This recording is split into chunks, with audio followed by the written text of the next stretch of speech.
l'emploi de 2026 avec chacun ses objectifs qu'il vise.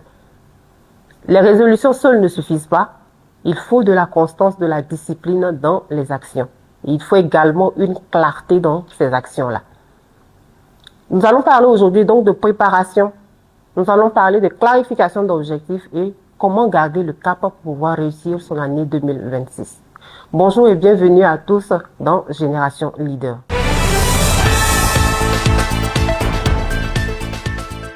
Nous recevons aujourd'hui M. Yannick Otto, un coach formateur, un team builder, une personne qui fait de la rigueur, de la discipline son leitmotiv. Recevez avec nous M.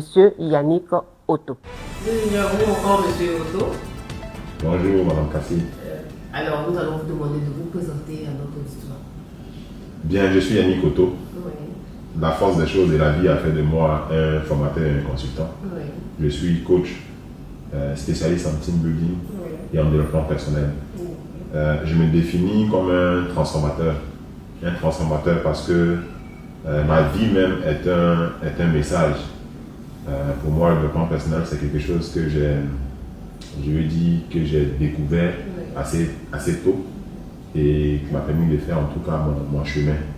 Donc après péripéties, après avoir moi-même réussi suffisamment à me coacher, j'ai fini naturellement par devenir un coach et un formateur qui parcourt effectivement les contrées, les villes et les pays pour partager son expérience et son expertise et pour aider effectivement les structures et les individus qui le désirent à pouvoir donner le meilleur d'eux-mêmes et à pouvoir naturellement piloter la vie telle qu'ils l'entendent.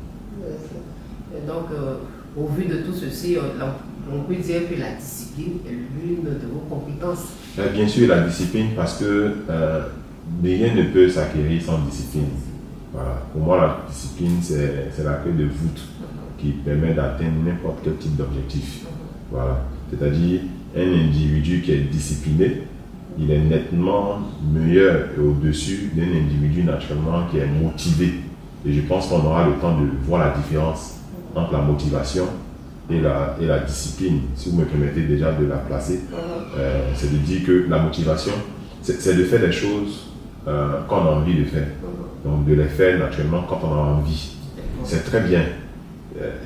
Mais le truc, c'est que c'est limité. Parce que des fois, vous vous réveillez le matin et vous n'avez envie de rien. Et pourtant, vous devez avancer. Et c'est là que la discipline rentre en ligne de compte. La discipline, c'est faire les choses qu'on doit faire, n'est-ce pas? Et s'obliger à les faire, même quand on n'a pas envie de les faire. Et ça fait toute la différence entre un individu normal et un individu naturellement extraordinaire. Et c'est là naturellement la marque des leaders, c'est là la marque de ceux qui arrivent à réaliser ce qu'ils veulent réaliser. D'accord. Alors on peut dire aussi que la discipline, elle est d'abord mentale. Comment pour préparer mentalement son année? Bien sûr, la discipline est mentale, bien sûr, parce que vous voyez, l'année est faite de hauts et de bas. Il ne faut pas qu'on se blague. 2026 ne sera pas forcément rose du début à la fin. Il va y avoir des écueils. Il va y avoir des choses auxquelles on n'a pas pensé. Il y aura beaucoup d'imprévus en 2026.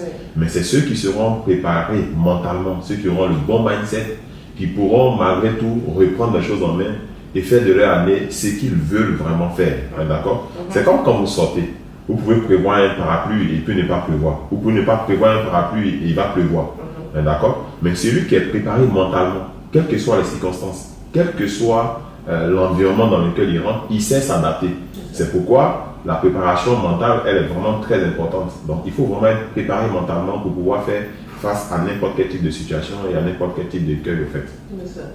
D'accord. Donc comment se projeter? Quel regard un leader, une personne qui veut réussir son année 2026 doit projeter avant même d'y aller? Ok, très bien. C'est une excellente question parce que déjà il faut savoir ce qu'on met dans l'année. D'accord? J'ai l'habitude de dire qu'il ne faut pas commencer par vivre une journée, il ne faut pas commencer par vivre une semaine, il ne faut pas commencer par vivre un mois et même une année sans l'avoir préalablement conçu. D'accord? Il faut que les gens arrêtent de vivre par, je vais dire, par improvisation. D'accord? Ceux qui vont réussir leur année, ceux qui vont naturellement accomplir des choses, on va dire, extraordinaires en 2026, c'est ceux qui auront pensé cartographier et dessiner l'année avant même qu'elle ne commence. Penser, cartographier et dessiner l'année, c'est s'asseoir, prendre un bic, une feuille, s'asseoir, ou bien prendre son téléphone, ou bien son ordinateur, s'asseoir et se poser la question de savoir qu'est-ce que je veux véritablement pour ma vie au cours de cette année. Qu'est-ce que je veux mettre dans cette année? J'ai vécu les années antérieures, j'ai fait des choses, mais aujourd'hui, quand je regarde, au vu de mes compétences, au vu de ce que je veux atteindre, faire, accomplir, qu'est-ce que je dois mettre? Et naturellement, en fonction de ce qu'on veut mettre, on va naturellement faire des efforts, on va mettre les actions qui vont avec, etc., etc., voir quelle action on pose, quelles personnes on contacte, quel projet on débute, etc. Donc, il va falloir naturellement penser avant même de vivre cette année 2026. D'accord. Et comment définir les objectifs? Très bien. J'ai une méthode disons en 5 étapes qui permet naturellement de pouvoir dessiner ces objectifs et d'être sûr naturellement de les atteindre. Je le dis parce que ça m'a permis d'atteindre naturellement pas mal d'objectifs que j'ai poursuivis et que moi-même j'ai pu atteindre au fait. La première chose, donc la première étape, c'est de savoir ce qu'on veut. Beaucoup de gens ne savent pas ce qu'ils veulent. Si vous voulez faire le test aujourd'hui, sortez, demandez aux gens qu'est-ce que tu veux. Ils vous diront ce qu'ils ne veulent pas. J'ai déjà fait le test avec plusieurs personnes. Demande à quelqu'un qu'est-ce que tu veux, il va te dire non, moi je veux pas ci, je veux pas ça. Tu dis qu'est-ce que tu veux. D'accord. Donc il faut que les gens définissent ce qu'ils veulent. Une fois qu'ils ont défini ce qu'ils veulent, il faut qu'ils écrivent ce qu'ils veulent. Il y a un pouvoir dans l'écriture. Il faut qu'ils écrivent au présent de l'indicatif. D'accord. Au présent de l'indicatif. C'est-à-dire, une fois qu'ils ont défini l'objectif, ils écrivent au présent de l'indicatif. Il faut qu'il soit en écrivant le plus clair possible, sans embâche, sans ambiguïté. Il faut que même si un enfant de 5 ans prenne l'objectif et qu'il le lise, il le comprenne. Donc, il faut que ce soit vraiment clair possible. Pas de phrases alambiquées, pas de phrases compliquées. Ce qui est sain, c'est bon pour le cerveau. Il le comprend. Et troisième étape, j'ai dit 5 étapes. Troisième étape, il faut qu'il puisse naturellement mettre une deadline. Une date butoir. La différence entre un objectif et un rêve, c'est que l'objectif il a une date butoir. Le rêve n'a pas de date butoir. Le rêve, même vous pouvez ne pas l'accomplir et mourir. Vos enfants peut-être vont l'accomplir ou pas. D'accord? Donc il faut qu'ils mettent une date butoir. Au 31 décembre 2026, je suis XYZ ou bien j'ai XYZ. D'accord? Très clairement défini. Ensuite, quatrième étape, il faut qu'ils dressent un plan d'action. Au fait, un objectif sans plan d'action, c'est juste une utopie, c'est une illusion. Donc, il faut qu'il dresse un plan d'action. Le plan d'action, c'est l'ensemble des pas, des petits pas répétés, n'est-ce pas, que vous posez et qui vous permettent de pouvoir arriver à l'objectif. Et enfin, il faut qu'il commence maintenant. Et chaque jour, il faut qu'il fasse quelque chose. S'ils prennent ces 5 étapes, naturellement, savoir ce qu'ils veulent, écrire ce qu'ils veulent, présenter l'indicatif. Ensuite, comme on dit déjà, la troisième étape, mettre une date butoir. La quatrième étape, avoir un plan d'action clairement, effectivement identifié. Et puis enfin, la cinquième étape, commencer aujourd'hui et faire quelque chose chaque jour. Il ne faut jamais que le grenier soit vide. Chaque jour. J'ai dit, je vais devenir un écrivain. Chaque jour, il faut que j'écrive une page. Il faut que je lise quelque chose. Donc voilà un peu. D'accord. Alors, quelle est la différence entre planifier son année et piloter son année? Très bien. Planifier son année, comme on m'a dit, c'est écrit. Planifier, c'est dit, par exemple, en mars, je vais voyager. En avril, je vais me marier. En septembre, je vais commencer à entreprendre. En décembre, je vais vendre poulet. Vous voyez un peu? Ça, c'est planifié. D'accord? C'est dit qu'il y aura fait ci. Mais naturellement, là où ça devient intéressant, c'est le pilotage. Le pilotage, c'est le suivi-évaluation. C'est-à-dire, c'est se dire au day-to-day, jour après jour, qu'est-ce que je fais? Briefer, débriefer. Le soir avant de dormir, j'ai dit que pour ce jour, j'allais faire ci, j'allais faire ça. Avant de dormir, je me pose la question de savoir, Yannick, est-ce que tu as fait ce que tu t'es promis de faire? D'accord? Et si je n'ai pas fait ça, je reprends.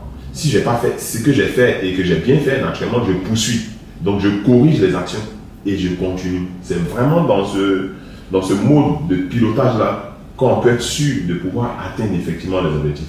Si on reste juste à la planification, ça craint. Si on manque de discipline, si on n'est pas quelqu'un naturellement qui sait prendre les choses en main, ça craint.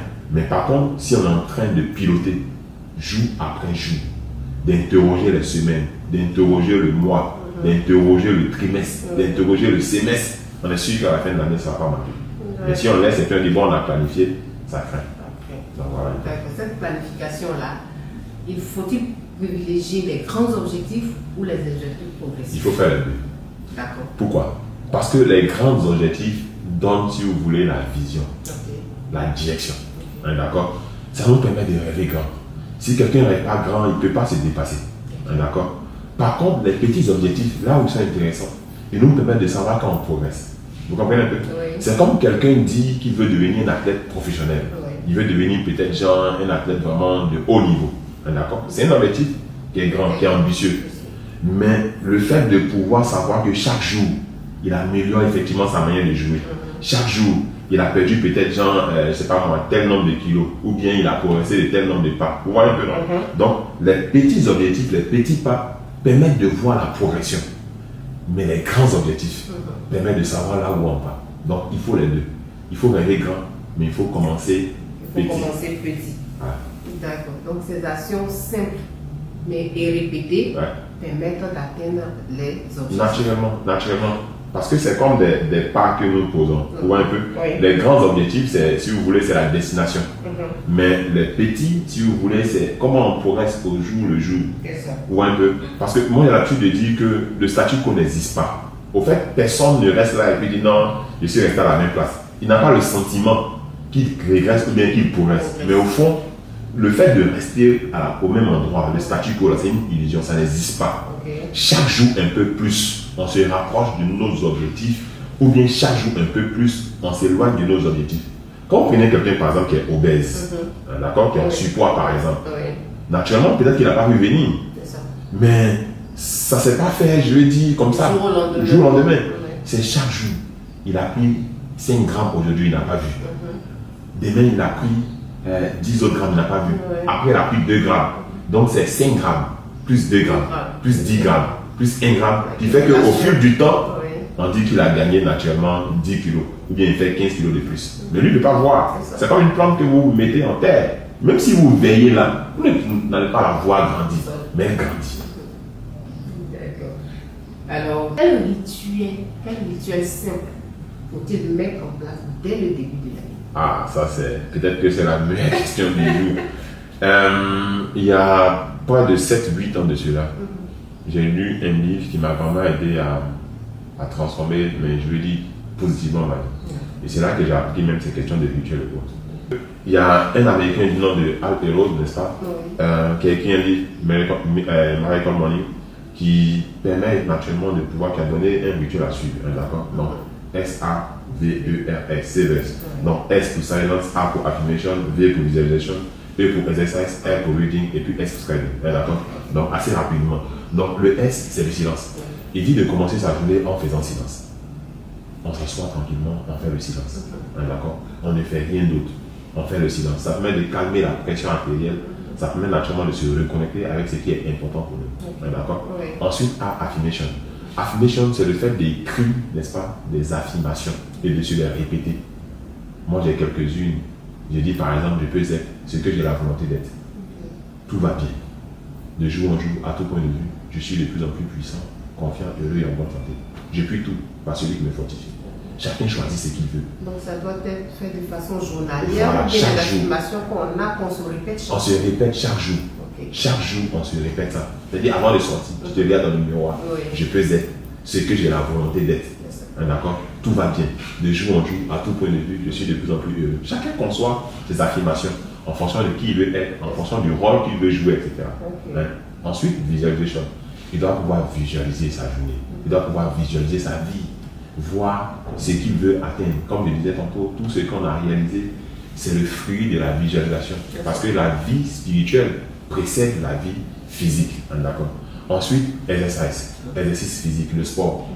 Faire le sport chaque jour. Ça peut être 5 points, ça peut être vraiment un nombre de pas. Ouais, il y a une montre ici. Les gens ont le sentiment que c'est une montre, mais au fond, c'est un outil de, on va dire, de sport ou bien de travail qui me permet de savoir qu'aujourd'hui, j'ai fait un nombre de pas. Donc, demain, absolument, je dois faire plus de pas que j'ai fait aujourd'hui. Donc, ça me permet de me challenger également. Ça vérifie également le rythme cardiaque, etc., etc. Donc, on doit pouvoir faire le sport quotidiennement. Hein, d'accord? Ensuite, donc, SAVER, on doit pouvoir lire la lecture chaque jour. Lire ne serait-ce que 5 ou 10 minutes par jour, les amis. Ça paraît pour beaucoup. Non, mais il faut le faire. Vous savez, les statistiques disent que l'individu moyen lit moins de 2 livres par an. Wow. Par an. Et en plus de ça, c'est une statistique qui est occidentale. Donc ça peut dire que ça peut même dire qu'en Côte d'Ivoire, même si on prend le livre moyen, peut-être que les gens même, ils ne lisent même pas. Vous comprenez un peu? Donc imaginez, si vous êtes capable ne serait-ce que de lire un livre par mois, par mois, ça vous fait 12 livres par an. Ah, d'accord. Donc naturellement, c'est comme si vous avez fait un MBA ou bien, c'est pas un nouveau diplôme. Vous n'avez pas le sentiment, mais ça vous apporte énormément et ça fait une grande différence. Hein, d'accord? Donc la lecture. Hein, d'accord? Ensuite, et enfin, j'allais dire scribing, l'écriture. Il faut écrire chaque jour. Il faut écrire ses objectifs. Il faut écrire ce qu'on veut faire de la journée. D'accord? Ça permet naturellement d'apporter de la clarté et de ne pas avoir à aller à gauche et à droite et dans tous les sens. D'accord, merci beaucoup. Même avec la bonne volonté, l'organisation qu'il faut, il y a des moments de doute. Yes. Comment ne pas abandonner? Comment faire pour ne pas abandonner ses objectifs? Très bien, ça c'est très important parce que ça arrive. Il y a des moments de mou où vous levez le matin, comme je dis, vous n'avez envie de rien. Vous avez appris une mauvaise nouvelle, il y a un proche qui vous a quitté. Ce sont des choses effectivement qui arrivent. Il y a un truc qu'il faut faire, c'est-à-dire il faut écrire ce pourquoi on a commencé. Hein, d'accord? J'appelle ça se reconnecter à son pourquoi. Vous savez, quand tu commences par exemple un projet, ou bien, c'est pas moi, une œuvre tout simplement, il y a une volonté, il y a une énergie que tu mets au début. Hein, d'accord? Cette énergie de début là, c'est ce qui te permet de pouvoir suivre tout au long. Donc quand tu te déconnectes, ou bien quand tu es découragé, ça veut certainement dire que tu t'es déconnecté avec cette énergie-là. Donc il faut aller la rechercher. D'accord? C'est pourquoi il faut l'écrire. Ou un peu non. C'est comme on dit là, écris la vision. Garde-la sur les tables de ton cœur. Donc c'est-à-dire, il faut se reconnecter. Le fait de se reconnecter à ça, ça te rapporte de l'énergie. Autre chose, c'est qu'il ne faut jamais faire 2 jours sans pratiquer. D'accord? Je dis par exemple, quelqu'un se dit, moi, pour cette nouvelle année, je vais vraiment être un lecteur assidu. Il ne faut jamais qu'il fasse 2 jours sans lire. Ça peut arriver qu'il fasse 1 jour sans lire. Mais tout de suite, il doit mettre un système d'alarme qui se déclenche pour que le jour suivant, il le fasse. Pourquoi? Parce que s'il fait 2 jours sans faire, il y a une information qu'il envoie à son cerveau. Ce n'est pas important pour moi. D'accord? Et ensuite, ça s'enchaîne. Et il commence naturellement par laisser aller. Et au finish, le gap se creuse. Et après, il s'éloigne de ses objectifs. C'est ça. Et comme nous sommes dans le domaine commercial, si un commercial prend 1 jour de repos, il n'a pas atteint l'objectif journalier, il doit rattraper. Il doit répondre ça. Il doit répondre ça systématiquement. Il ne faut pas qu'il se dise, c'est-à-dire, faut pas qu'il se donne 2 jours de suite sans rien faire. Sans avoir bougé. Voilà, donc 2 jours de suite sans prospecter. Non. 2 jours de suite sans contacter un client. 2 jours de suite sans faire une vente. C'est pas bon. Ah, d'accord. À la limite, il peut se reposer 1 jour. Ou un peu non. C'est pourquoi, désolé, moi c'est ma philosophie. Les histoires de 2 jours, donc je prends 2 jours de ceci, ou bien 3 jours de trucs et autres, etc. Même dans les jours, quand on dit jours de vacances, il faut trouver le moyen de rester productif. Comment je dis ça, le fait de ne rien faire, la retraite, là, elle est dangereuse pour le cerveau. Le cerveau ne prend pas de retraite. Quand le cerveau prend la retraite, il meurt. Quand il n'est pas en train de travailler, il s'atrophie. Vous comprenez un peu? C'est pourquoi vous voyez, c'est pourquoi plus par exemple, dans le domaine de la consultance, plus un consultant est vieux, plus il est fort. C'est vrai. Vous comprenez? Plus un artisan est vieux, plus il est fort. Parce que le cerveau travaille toujours. Et plus le cerveau travaille, et plus il se développe. Donc il ne faut pas lui donner des retraites. Même si, genre, vous voulez peut-être vous reposer, trouvez le moyen de lire un peu. Moi, c'est comme ça avec mes gosses. Je dis, même pendant les vacances, on trouve un petit moment pour réviser un peu. Pour ne pas que le cerveau s'endorme. Faites l'expérience. Peut-être un enfant, ou bien vous-même quand vous étiez à l'école, souvenez-vous, les fois où vous êtes vraiment déconnecté, quand vous revenez à l'école et que vous vous mettez à écrire, vous avez l'impression que votre écriture est bizarre, que vous n'arrivez pas à écrire bien. Parce que la partie du cerveau qui était capable de réfléchir et d'écrire, elle s'est reposée. Donc elle doit réapprendre encore à travailler. On peut reposer le corps, mais le cerveau ne doit pas se reposer. Il doit toujours être en train d'être nourri. C'est ça. D'accord. Alors, quel est le rôle de l'environnement, des habitudes de nos... Voilà, pour pouvoir garder le cap. Je vais commencer par cette fameuse citation que tous les pratiquants du développement personnel connaissent. Oui. Vous êtes la moyenne des 5 personnes que vous contrôlez au quotidien. D'accord. Et je pense que c'est Jim Rohn qui disait. Il disait par exemple que si vous êtes un aigle et que vous volez avec des dénons, vous serez naturellement un dénon. D'accord. Ça peut être dur, ça peut être vraiment très compliqué de penser ou bien de dire ces choses-là. Mais je peux vous assurer, d'une des choses qui permet aux gens de pouvoir accélérer ou régresser, c'est leur environnement. Votre environnement, c'est la chance que Dieu vous donne. Donc si vous pouvez le choisir, et bien le choisir, il vous met sur orbite. Les gens avec qui vous marchez, les gens avec qui vous communiquez au quotidien, avec qui vous traînez, ils doivent être des gens qui vous dépassent, ou du moins qui vous tirent, qui vous inspirent. D'accord? Si vous n'avez pas la possibilité, il faut créer cet environnement habituel. Moi, je me souviens, il y a eu un moment où je n'avais pas la possibilité d'avoir ce type de personnes, ou bien ce type d'environnement. Vous savez qui sont devenus mes amis? Ce sont les grands auteurs. Ce sont les grands auteurs. Et dans ma chambre, je mets par exemple le livre des grands classiques. Après, il met Jim Rohn. Après, il met Anthony Robbins. Donc, le fait de lire les livres, je me dis que bon, voici un peu, si vous voulez, un peu mes amis, quoi. Donc, d'apprendre, etc., etc. Ça fait rire, mais c'est comme ça qu'on s'étire. Parce que un ami, soit il vous permet de vous étirer, soit il vous atrophie. Et il ne sait pas. C'est pas faire méchamment. C'est même pas faire sciemment. C'est inconscient. Parce que même la plus belle femme au monde ne peut donner que ce qu'elle a.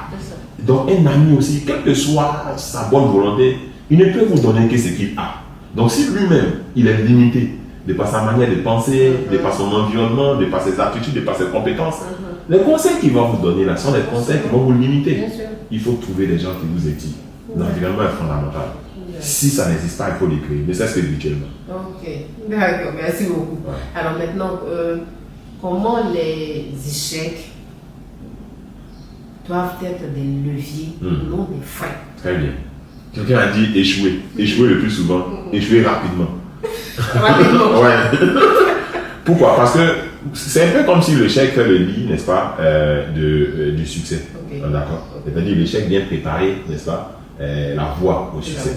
Pourquoi? Parce que si vous n'avez pas échoué, vous ne pouvez pas mieux comprendre les choses. Et il y a des échecs qui sont inévitables. C'est comme quelqu'un veut entreprendre. Il y a même si vous lui parlez, même s'il y a forcément des choses qu'il va faire, qu'il va rater. Parce que c'est le processus. C'est comme un enfant. Mais c'est non, si tu veux marcher, fais un pas, il ne faut pas partir vite. Forcé, il va s'élever, il va essayer de marcher, il va tomber. Ça fait partie du processus. Maintenant, voici comment il faut tirer profit. Il faut questionner ces échecs. Derrière un échec se trouve une leçon. Une leçon qui est merveilleuse. Une leçon qui nous apprend quelque chose. Mais ce quelque chose-là, si on ne comprend pas, on va échouer jusqu'à autant de fois. La vie n'est pas pressée. La vie, tu peux taper poteau 5 ans, 10 ans, 15 ans, 20 ans dessus jusqu'à mourir. D'accord? Tant que tu n'as pas appris, tant que tu n'as pas compris ce que tu dois comprendre là, ça revient encore, tu vas comprendre. Donc, il faut se poser vraiment la question. Qu'est-ce que j'ai pas bien fait? Qu'est-ce que j'ai manqué? Comment j'aurais dû faire ça? Comment j'aurais dû faire cette chose-là? Est-ce qu'il y a quelqu'un qui pourrait m'aider? Donc, vraiment se poser vraiment les questions, les bonnes questions. Et pour ça, il faut vraiment prendre la hauteur. Parce que échouer, ça fait mal. Donc, du coup, si tu ne sais pas prendre la hauteur et que tu restes dans l'émotion, pour dire j'ai trop mal, je ne vais pas venir, je ne veux rien entendre de ça, c'est mort. C'est comme quelqu'un, par exemple, on a une femme, n'est-ce pas, qui a eu un goumen. Et puis, elle a eu un goumen avec un type de personne, ici qu'elle disait, par exemple, pas une ethnie. Et puis, elle se dit, par exemple, moi, celui-là, je ne veux plus entendre parler d'eux. Mais ce type de personne, je ne veux plus entendre parler d'eux. D'accord? Et elle ne veut même pas. Non, ce n'est pas la bonne manière de faire. Tu peux peut-être prendre une retraite, le temps peut-être que tu guérisses de tes blessures, mais tu dois te poser la question de savoir qu'est-ce que j'ai mal fait? Qu'est-ce que j'ai manqué? Qu'est-ce que j'aurais dû faire autrement pour ne pas que cette même chose-là m'arrive encore de nouveau? Sinon, le prochain, il sera peut-être la même ethnie encore, ou bien une ethnie différente. Mais anyway, on ne serait pas sorti encore de l'auberge. D'accord. Donc voilà un peu. Si vous deviez donner une seule règle de discipline à adopter en 2026, laquelle serait-elle? Chaque jour compte. Chaque jour. Chaque jour compte. Chaque jour compte, les amis. Souvent on dit réussir son année, réussir son année. Réussir son année, ce n'est rien d'autre que réussir sa journée. Je vais vous faire la démonstration. L'année même, elle est composée de jours. L'année, c'est 365 jours. Ouais. Donc si j'ai manqué une journée, d'accord, oui. je dois forcément faire l'impossible pour ne pas manquer la journée suivante. Parce que je vais manquer les 2, les 3 jours, c'est la semaine que je manque. Quand je manque la semaine, c'est le mois que je manque. Ensuite, c'est le trimestre. Ensuite, c'est le semestre. Et c'est l'année. Vous voyez un peu, non? Donc ceux qui réussissent l'année, là, c'est ceux qui réussissent leur journée. Chaque jour doit compter. Moi, c'est mon message, quoi. Chaque jour doit compter. C'est pourquoi chaque jour, je me dis, je dois faire quelque chose de bien. Quand je sors de chez moi, avant de rentrer, il faut que je récolte les merci. Il faut que j'ai peut-être aidé une dame à porter ses affaires. J'ai peut-être aidé, je ne sais pas moi, quelqu'un à mieux comprendre les choses. J'ai peut-être donné un conseil. J'ai peut-être contribué d'une certaine manière. J'ai appris quelque chose. Mais je dois aller me coucher moins bête. D'accord? Et c'est toujours comme ça. Quand je suis dans cette dynamique de chaque jour doit compter, c'est sûr qu'à la fin de l'année va compter. Forcément. Ça ne peut pas passer à côté. Pas forcément, parce que si on a toujours un plus chaque ça ne peut pas passer à côté. D'accord? Mais ce que les gens oublient, et là où ça devient compliqué, c'est qu'ils laissent passer les journées. Ils laissent passer le mois de janvier. Ils laissent passer mars, enfin février, mars, tout et tout et tout. Et c'est pratiquement en décembre ou bien en novembre là qu'ils se réveillent. Vous se dites, ah, l'année est finie, qu'est-ce que je dois faire? Mais si chaque jour tu avais fait un peu, c'est comme je dis toujours aux gens, ne soyez pas des adeptes du décapi. Vous voyez que quand tu es étudiant, c'est pas la bonne manière d'étudier. C'est pas la bonne manière d'étudier. Certaines personnes même déprimées là ou bien tombent même malades et puis ratent leur examen. Vous voyez un peu. Franchement, merci beaucoup. Nous apprenons beaucoup. Merci beaucoup. Nous sommes presque au thème de notre entretien. Si. Je vois que nous avons 2 bouquins. Voilà, nous allons en parler un peu pour que nos auditeurs puissent savoir les livres que vous mettez à notre disposition. Où nous pouvons les avoir. C'est cela. Très bien. Je vois ici que nous avons découvrir sa mission de vie. Découvrir sa mission de vie. C'est mon, disons, 2e ouvrage. D'accord. Découvrir sa mission de vie, c'est un livre que j'ai écrit suite à une formation que j'avais donnée. Et la formation avait consisté à aider, n'est-ce pas, des individus à découvrir ce qu'ils devraient faire, ou bien sûr avec quoi ils seraient à l'aise. D'accord? Vous savez, j'ai l'habitude de dire que si ton travail ne te plaît pas, d'accord, et si tu n'es pas capable de travailler, les gens vont rire, mais si tu n'es pas capable de travailler sans salaire, d'accord, peut-être qu'il faut changer de travail. D'accord? Peut-être qu'il faut changer de travail. C'est-à-dire, ce que tu fais là, certes, ça va te débrouiller. Certes, ça va te donner beaucoup plus que tu l'espères. D'accord? Mais il faut le faire avec le cœur. Quand j'ai pensé à faire le plan personnel, je me dis, même quand je vois des enfants, je vais les réunir pour les parler de plan personnel. D'accord? Mais ce que ça m'a apporté, et ce que ça m'a fait découvrir plus tard, vous n'avez pas idée. Mais à l'origine, quand je venais, je n'espérais même pas même que ça allait peut-être me faire monter dans un avion, aller me faire découvrir d'autres pays. Je n'espérais pas que ça allait me donner autant d'argent. Peut-être que je gagne un peu aujourd'hui. Je voulais juste partager. Parce que ça me plaisait.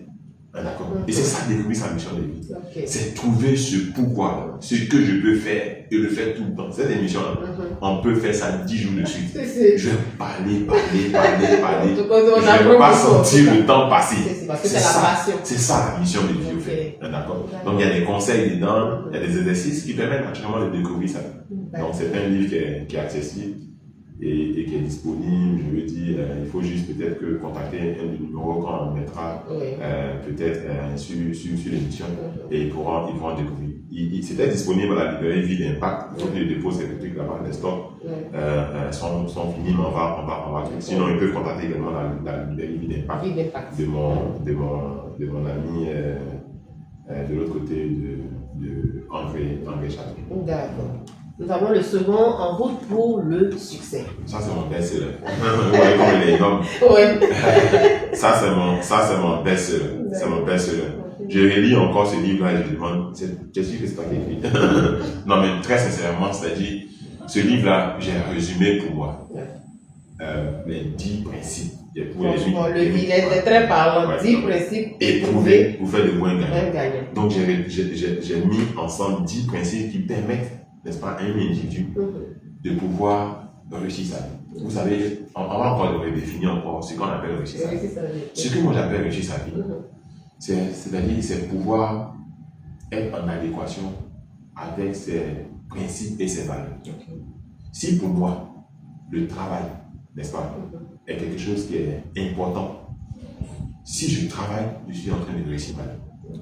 Si pour moi, le fait d'avoir l'argent, beaucoup d'argent, c'est quelque chose qui est important, n'est-ce pas? Si j'ai de l'argent, j'ai réussi ma vie. Si pour moi, avoir une famille et des enfants qui sont brillants, une famille harmonieuse, c'est réussir ma vie, je suis en train de réussir ma vie. Donc, c'est des principes comme ça que j'ai mis en place. Et dans le premier qui est vraiment très parlant, c'est payer le prix, même si ça vous coûte.